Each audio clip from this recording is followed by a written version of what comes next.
کل سے شروع ہوا ہے لندن کی عدالت میں. جو برطانوی تحقیقاتی ادارے ہیں انہوں نے جج کے سامنے جو چیزیں رکھی ہیں, ہم آپ کو ایکسکلوزیولی وہ معلومات اب بتائیں گے کہ وہ کیا تھا. کہ ایک تو انہوں نے جو بتایا کہ یہ پلاٹ تھا کیا. تو دلچسپی کی جو آپ کے لیے جو بڑی اہم معلومات ہوں گی وہ یہ ہے کہ یہ صرف احمد وقاص گرایا کو قتل کرنے کا منصوبہ نہیں تھا. جو اب پلاٹ جو انویل ہو رہا ہے, جو احمد وقاص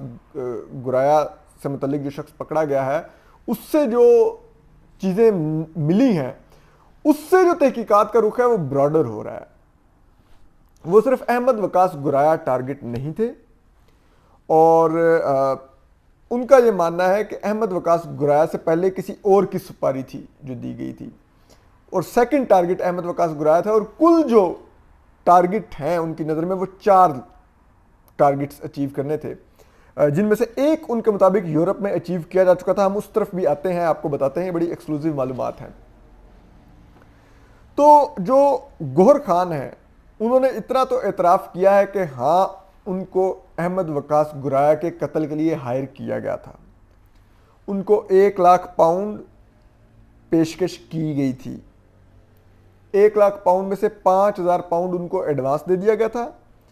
80,000 پاؤنڈ ان کو ملنا تھا, 75,000 پاؤنڈ ان کو ملنا تھا خدا نہ خواستہ اگر وہ احمد وقاص گرایا کو قتل کر دیتے, اور 20,000 پاؤنڈ جو ان کی جس نے یہ ڈیل کروائی تھی اس کی کمیشن تھی. اور آپ کو بتائیں کہ جو دلچسپی کی بات کہ یہ جو ڈیل ہوئی یہ پاکستان میں ہوئی, اور اس تمام پلاٹ کے 3 اور کریکٹرز ہیں جو برطانوی تحقیقاتی اداروں کے مطابق پاکستان میں مقیم ہیں. 4 اور کریکٹرز ہیں. ایک بگ باس ہیں ایک کوئی مش ہے, ایک کوئی مرز ہے, اور ایک کوئی علی ہے. یہ 4 لوگ ہیں جو گوہر خان سے ڈیل کر رہے تھے, اور انہی کی چیٹس گوہر خان کے واٹس ایپ میسیجز میں ملی ہے, اور گوہر خان کے سگنل جو ایک ایپ ہے وہ بھی ایک عموماً ڈائسنٹنگ وائسز اور صحافی یوز کرتے ہیں, بڑی سیکیور ایپ ہے وہ, جسے کہتے ہیں اس کو سپائی نہیں کیا جا سکتا. تو وہ ان سے ملی ہیں یہ چیٹس. گوہر خان کا جب موبائل قبضے میں لیا گیا تو یہ اس سے یہ چیٹس ملی ہیں جس سے یہ تمام پلاٹ اسٹیبلش ہوا, جس میں احمد وقاص گرایا کے لیے مچھلی کا ورڈ یوز کیا جا رہا ہے, اور ان کو کہا جا رہا ہے کہ ٹونا مچھلی ہے جس کو آپ نے کرنا ہے. تو وہ جو گوہر خان ہیں وہ جو ڈیل کاٹ رہے ہیں پیسوں کے لیے, تو وہ کہہ رہے ہیں کہ اگر تو شارک ہے تو میں زیادہ پیسے لوں گا کیونکہ شارک بڑی ہوتی ہے, اور اگر چھوٹی مچھلی ہے لائک ٹونا مچھلی ہے تو میں کم پیسے لوں گا. تو پھر ان کو بتایا جاتا ہے کہ ہاں ٹونا مچھلی ہے, اور اس کے لیے پھر 1 لاکھ پاؤنڈ پہ یہ ڈیل طے ہوتی ہے, یعنی کہ تقریباً پاکستانی 2.5 کروڑ روپے پہ. اور اس کے لیے پھر وہ جب ان کو 5,000 پاؤنڈ پاکستان میں بلا کے دیا جاتا ہے اور کہا جاتا ہے کہ آپ جب یہ مشن مکمل کر لیں گے تو 75,000 پاؤنڈ اور ہائر دیا جائے گا, اور 20,000 پاؤنڈ کمیشن لینے والا ہوتا ہے جو کہ مرز نام کا کوئی شخص ہے. اور پھر اس کے بعد وہ واپس جاتے ہیں, اور واپس جا کے وہ ایک اس سے خنجر خریدتے ہیں, گاڑی وہاں پہ ہائر کرتے ہیں نیدرلینڈ میں, جس سے وقاص گرایا کی تلاش کا کام شروع کرتے ہیں. اور انہی جو کانٹیکٹس ہیں ان کے مرز مش اور علی اور بگ باس, ان کی طرف سے اس چیٹ میں احمد وقاص گرایا کی بھیجی ہوئی تصویر بھی شامل ہے, اور یہ سب کچھ ثبوت موجود ہے. اور وہ خود بھی مان رہے ہیں کہ ہاں, لیکن ان کا یہ کہنا ہے کہ ہاں میں نے پیسے لیے تھے لیکن میرا پلان جو تھا پیسے لے کے رکھ لوں گا, جاب ایگزیکیوٹ نہیں کروں گا. تو اس حد تک تو بات وہ مان رہے ہیں کہ وہ ان کے ساتھ یہ معاملہ طے کیا گیا تھا پاکستان میں سے کہ ان کو احمد وقاص گرایا کو قتل کرنا ہے. اب چیز یہ ہے کہ برطانوی جو تحقیقاتی ادارے ہیں انہوں نے جج کے سامنے جو سٹیٹمنٹ دی ہے, انہوں نے کہا ہے کہ احمد وقاص گرایا کو ٹارگٹ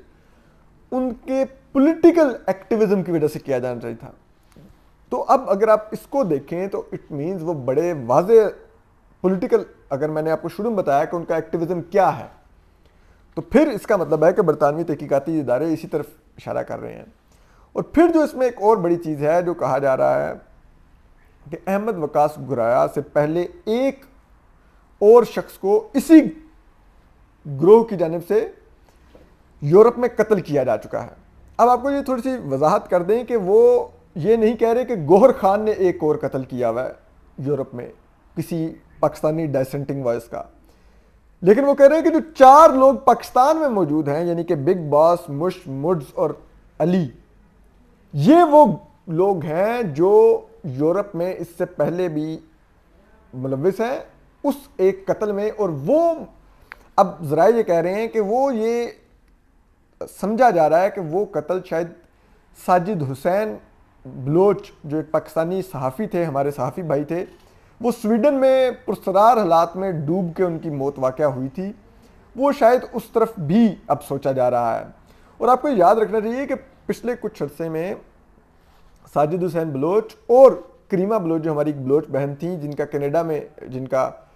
موت واقع ہوئی، وہ بھی پانی میں ڈوب کر ان کی بھی پرسرار حالات میں موت واقع ہوئی تھی، گو کہ اتھارٹیز نے کہا کہ اس پر ان کو کوئی کرمنل ایکٹیویٹی کے ثبوت نہیں ملے کہ کسی نے ان کو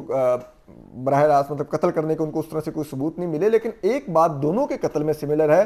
کہ دونوں ہی پانی میں ڈوب کر ان کی ہلاکت ہوئی، جبکہ دونوں صحت مند تھے، کوئی تیراکی کے لیے نہیں گئے ہوئے تھے، کوئی ایسا ان کا پلان نہیں تھا،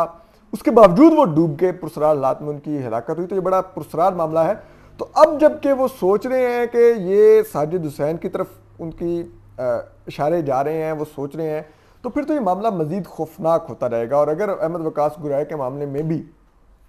اس قتل کے پلاٹ میں بھی یہ گوہر خان کل کو چیزیں مزید وہ اگلتے ہیں، ابھی تو صرف وہ واٹس ایپ چیٹ اور سگنل کی چیٹ انہوں نے بطور ایویڈنس سبمٹ کیا، جبکہ جو ٹرائل آگے بڑھے گا وہ مزید ایویڈنس لائیں گے جو کہ زیادہ ڈیمننگ ہو سکتی ہے۔ تو ایسے میں آپ سوچئے کہ اس کے ریپلیکیشنز پاکستان کے لیے اور پاکستانی ریاستی اداروں کے لیے کیا ہو سکتے ہیں کہ اگر باہر یہ الزام لگنے لگ جائے کہ مبینہ طور پہ اس سازش میں ہماری ریاست ملوث تھی، تو یہ بہت ہی خوفناک ریپریکشنز ہوں گے اس کے۔ یہ جس کسی نے بھی یہ پلان کیا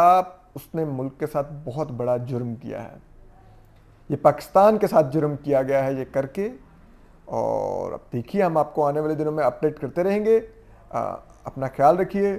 سلامت رہیے، اللہ حافظ۔